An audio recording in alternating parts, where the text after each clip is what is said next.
बिस्मिल्लाहिर्रहमानिर्रहीम। अस्सलाम वालेकुम मोअज़्ज़िज़ नाज़रीन, द नॉलेज ऑफ इस्लाम में आपको खुश आमदीद। एक मर्तबा हज़रत ईसा अलैहिस्सलाम का कहीं से गुज़र हुआ।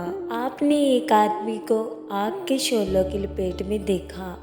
आपने पानी लिया और आग बुझाना चाही तो वो आग एक लड़का बन गई और वो आदमी आग बन गया, और उसी तरह वो लड़का आग के शोलों में जलने लगा। आपने ये कैफियत देखी तो बोले कि ये क्या मामला है। वो आदमी बोला, या नबी अल्लाह, मैंने इस लड़के से बुराई की और अल्लाह ताला की गिरफ्त में आ गया।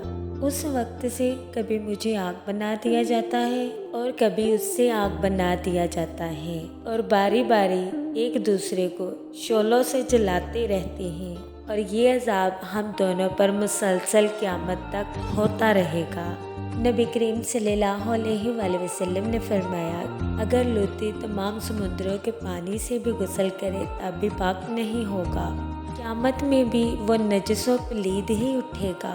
और आप सल्लल्लाहु अलैहि वसल्लम फरमाते हैं कि जब एक आदमी के साथ जिना करता है तो अर्शे इलाही कांपने लगता है। आसमान पुकार उठते हैं, या इलाही हमें इजाज़त दे ताकि हम उन पर पत्थरों की बारिश बरसाएं। और ज़मीन कहती है, या इलाही मुझे इजाज़त अता फरमा ताकि मैं उसे निकल जाऊं। तो अल्लाह ताला इरशाद फरमाता है, उसे रहने दो, यकीनन एक दिन वो हमारे सामने खड़ा होगा। आपको मेरी वीडियो अच्छी लगी तो कमेंट बॉक्स में अपनी राय का इजहार ज़रूर कीजिएगा, और हमारा YouTube channel the knowledge of Islam को लाइक करें, शेयर करें, कमेंट करें, सब्सक्राइब करें और बेल आइकन को प्रेस करना मत भूलें।